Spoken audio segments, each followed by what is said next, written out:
নমস্কার বন্ধুরা, সবাই কেমন আছেন? আশা করছি ভালো আছেন। আজকের ভিডিওতে স্বাগত। বন্ধুরা, এই যে দেখুন, এই সেফটি ভাল্বটা প্রেসার কুকারের ঢাকনে, তো এই সেফটি ভাল্বটা কেটে গেছে, যার ফলে কি হয়, এখান থেকে স্টিম কিন্তু লিক হয়ে যায়, যার ফলে কিন্তু কুকারে সিটি ওঠে না।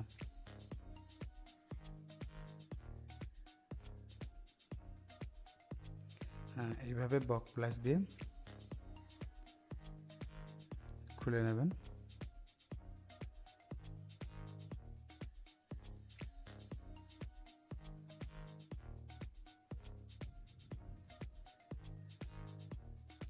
আর অবশ্যই পেছনে একটা সেলাই রেঞ্চ দিয়ে বা কিছু দিয়ে ধরতে হবে, তার কারণ না ধরলে কিন্তু ঘুরে যাচ্ছে। দেখুন বন্ধুরা,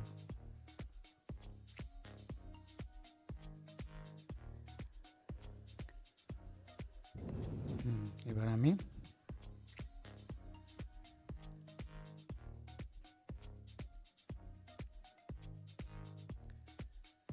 সেলাই রেঞ্চ দিয়ে ধরবো। সেলাই রেঞ্চ দিয়ে ধরলে একটু স্লিপ হয়ে যাওয়ার একটা চান্স রয়ে যায়। তো এখন কিছু করার নেই, সেলাই রেঞ্চ দিয়েই ধরতে হবে।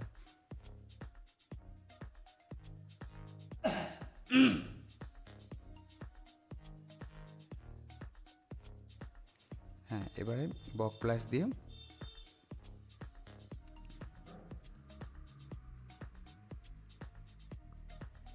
বক প্লাসটা আমি ওদিকে ধরলাম, আর সেলাই রেঞ্চটা কে দিয়ে এদিকে আমি সেলাই রেঞ্চ ঘোরারও কিন্তু খুলে যাবে।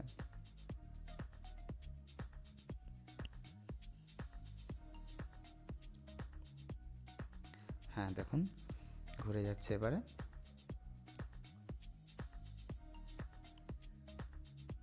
হ্যাঁ, দেখুন ঘুরে যাচ্ছে, এই দেখুন খুলে গেছে।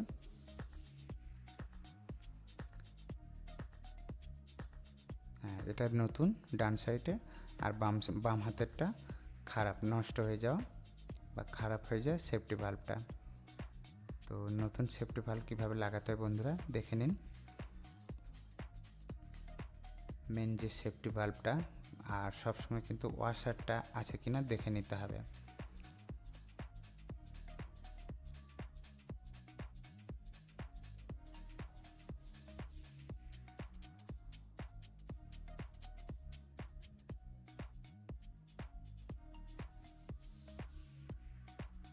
আর একটু লাগানোর আগে এইভাবে স্যান্ড পেপার দিয়ে একদম মিহি, যেটা ওই 400 না 401 নম্বরের পেপারটা, আমি ঠিক জানি না, তো ওইটা দিয়ে একটু ঘষে নেবেন, তাকি ডাল সেদ্ধর সময় যে স্পটটা পড়ে যায় না বন্ধুরা, তো ওই স্পটের ওখান থেকে কিন্তু স্টিম লিকেজ হওয়ার একটা চান্স রয়ে যায়।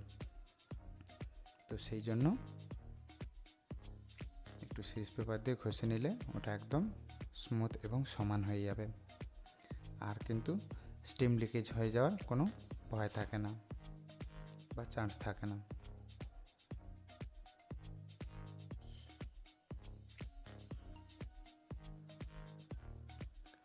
এবার দেখুন, এই যে দেখুন এর রাবারটা, এই যে দেখুন কালো টাইপের এই যে রাবার, এই রাবারটা কিন্তু আপনাকে দেখে নিতে হবে। রাবারটা যদি না থাকে তাহলে কিন্তু স্টিম সেম লিক করবে, আপনি নতুনই লাগিয়ে দিলেও কোনো কেন না, কিন্তু স্টিম লিক করবে। এই রাবারটাই কিন্তু স্টিমটাকে আটকানোর চেষ্টা করে।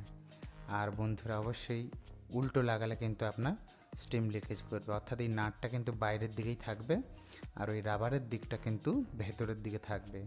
তবে এই রাবারটাই যখন একদম চিপে বসে যাবে বন্ধুরা, তখন কিন্তু আর স্টিম লিকেজ করবে না। আর বন্ধুরা, প্রেসার কুকার কিন্তু খুব ডেঞ্জারাস জিনিস, আপনাকে প্রপার তরিকা থেকে কাজ করে দিতে হবে গ্রাহকের, এবং এর মেন টিউবটা সবসময় পরিষ্কার পরিচ্ছন্নভাবে, এবং যিনি প্রেসার কুকার ব্যবহার করবেন ওনাকে এই ন্যূনতম আইডিয়াটা বা ধারণাটা থাকতে হবে। মেন টিউব এবং সিটি দুটোই যদি না পরিষ্কার না থাকে, জাম হয়ে থাকে, তাহলে কিন্তু প্রেসার কুকারে ব্লাস্ট হওয়ার একটা ভয় থাকে। তো প্রেসার কুকার ব্লাস্ট না হওয়ার জন্য কিন্তু এই সেফটি ভাল্ব দেওয়া হয়। ধরে নিন প্রেসার কুকার টোটাল হচ্ছে 5 কেজি প্রেসারে হচ্ছে আপনার খাবার, যে কোনো বলুন আলু ডাল ফাল সেদ্ধ হয়, কিন্তু 5 কেজির যখন বেশি প্রেসার হয়ে যাবে, যখন আপনার সিটি জাম হয়ে যাবে বা মেন টিউব জাম হয়ে যাবে, তখন ধরুন 5 কেজির জায়গায় 10 কেজি বা 8 কেজি যখন মানে প্রেসার হয়ে যাবে, তখন কিন্তু এই সেফটি ভালভটা ফেটে আপনার কুকারটাকে ব্লাস্ট হতে কিন্তু আপনার বাঁচিয়ে দেয় এই ছোট্ট সেফটি ভালভটা। তো সেইটার জন্য এই প্রেসার কুকারে সেফটি ভালভ ব্যবহার করা হয়, কোম্পানি থেকে ব্যবহার করে থাকে। আর বন্ধুরা অবশ্যই সেফটির দিক থেকে বলতে গেলে বন্ধুরা এখানে দেখুন এই মেন টিউবটাও চেঞ্জ করতে হবে, কারণ মেন টিউবে দেখুন এই যে হ্যান্ডেলটা পুরো নড়ছে। ওখানে হয়তো আপনি হয়তো একটা ওয়াশার খাবিয়ে দিলে ভাববেন যে ঠিক হয়ে যাবে, কিন্তু কিছু দিনের জন্য, ওটা কিন্তু পার্মানেন্টলি কাজ হবে না। কিছুদিন পরে আবার যখন ওটা আবার ঢেলা হতে শুরু করবে, কারণ যেহেতু এগুলো আগে করার কুকার, এগুলো একদম অ্যালুমিনিয়ামের দেখুন দেওয়া আছে মেন টিউব। তো দুদিন পরে সমস্যা হলে কিন্তু গ্রাহক আপনার উপরে রেগে বিরক্ত হবে। তো এখন লেটেস্ট সব কিন্তু স্টিলের মেন টিউব এসছে।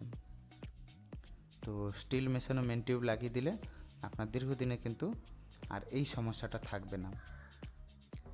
আর বন্ধুরা যেটা বলছিলাম, প্রেসার কুকারও যেমন সেফটি, আপনাকে সেফটির সঙ্গে এর নিয়মকানুন মেনে চলতে হয়। আর অনেক বাড়িতে আজকাল এসব মানে না, ঠিক তেমনই গাড়ি রাস্তাতে আমরা দেখি এই যে 2 চাকা অর্থাৎ মোটরসাইকেলওয়ালারা প্রায় দিনই অ্যাক্সিডেন্ট লেগে থাকে। তার কারণ হচ্ছে ওনারা কিন্তু যে মোটরসাইকেল চালানোর নিয়ম, কিছুটা ডিস্টেন্স রাখতে হবে। ধরুন আগে একজন যাচ্ছে, তো পেছনের জনটাকে বেশ আপাতত মানে কি বলা হয় 10-15 ফুট একটা ডিস্টেন্স রেখে চলতে হয়। তার কারণ আপনি যদি পিছনে পিছনে যান, তো সামনের যখন যে মোটরসাইকেল থাকে, তো ওনার সামনে কিছু একটা পড়লে উনি যখন ব্রেক করবে, আপনার যখন কোনো ডিস্টেন্স না থাকবে, তো আপনি সঙ্গে সঙ্গে কিন্তু সামনের মোটরসাইকেলওয়ালার সঙ্গে ধাক্কা লেগে যাবেন বা অ্যাক্সিডেন্ট হয়ে যাবে। তো বন্ধুরা অ্যাক্সিডেন্ট খুবই খতরনাক জিনিস। ধরুন যে লোকটার অ্যাক্সিডেন্ট হলো, কারোর একটা হাত ভেঙে গেল, কারোর একটা পা ভেঙে গেল বন্ধুরা, তো ওনাকে অনেক দাম চুকাতে হয়। তো বন্ধুরা এইগুলো অবশ্যই আপনারা মেনটেন করে চলবেন। অ্যাক্সিডেন্ট হলে আপনার ক্ষতি, আপনার ফ্যামিলির ক্ষতি, এবং যে লোকটাকে ধরুন যাকে অ্যাক্সিডেন্ট করে দেওয়া হয়, মানে অ্যাক্সিডেন্ট হয়ে যায় যে ব্যক্তি, তেনারও অনেক ক্ষতি হয়ে যায় ফ্যামিলির দিক থেকে। ধরুন হয়তো উনি ফ্যামিলির একাই ইনকাম করার লোক, তো সেক্ষেত্রে কিন্তু সেই ফ্যামিলির দিকে কিন্তু অন্ধকার নেমে আসে। সেদিকটা অবশ্যই লক্ষ্য রাখবেন বন্ধুরা। সেফ ড্রাইভ সেফ লাইফ, অর্থাৎ আপনি ধীরে সুস্থে গাড়ি চালাবেন, তো অ্যাক্সিডেন্ট কিন্তু থেকে দূরে থাকবেন। আর বন্ধুরা আমাদের সেফটি ভালভ দেখুন, এবারে আমরা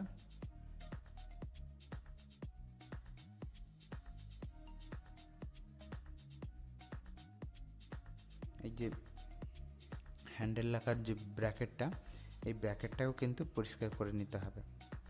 আর বন্ধুরা ভিডিও কেমন লাগলো আপনি আপনার মূল্যবান কমেন্টের মাধ্যমে জানাবেন, আর কোন বিষয়ের উপরে আপনারা ভিডিও দেখতে চান। আর ভিডিও ভালো লাগলে অবশ্যই ভিডিওকে একটা লাইক দিয়ে বন্ধুবান্ধবদের সঙ্গে শেয়ার করবেন। আর অবশ্যই এই ধরনের ইনফরমেটিভ ভিডিও দেখার জন্য আমার চ্যানেলটিকে অবশ্যই কিন্তু সাবস্ক্রাইব করে রেখো বন্ধুরা, এবং বেল আইকনটি হিট করে রেখো, তাকি বেল আইকনে অল ভিডিও নোটিফিকেশান করে রাখলে আমার সমস্ত ভিডিও আপনার কাছে অবশ্যই পৌঁছাবে বন্ধুরা।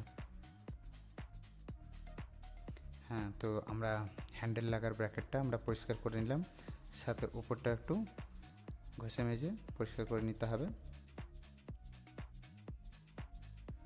আর বন্ধুরা ভিডিও একটু লম্বা হতে পারে, কারণ ভিডিও যখন বিস্তারিত পয়েন্ট দিতে আমরা চেষ্টা করি, তখন কিন্তু ভিডিও লম্বা হয়ে যায়।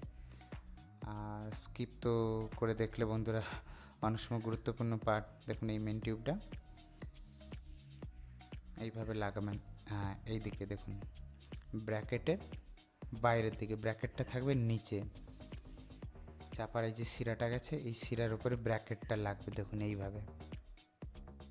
আর সবসময় হ্যান্ডেলটা ঠিক সেফটি ভালভ যেন চাপা থাকে, নাহলে কোনো কারণে আপনি হয়তো প্রেসার কুকারটা লাগাতে গেলেন, তো সেই সময় আপনার ব্লাস্ট হলো, তাহলে আপনার মুখে কিন্তু স্টিম কিন্তু ঠিকরে যাওয়ার কিন্তু একটা চান্স থাকে। আর হ্যান্ডেলটা ওখানে থাকলে তাহলে স্টিম কিন্তু আপনার মুখে পর্যন্ত উঠবে না, দু সাইড থেকে বেরিয়ে যাবে।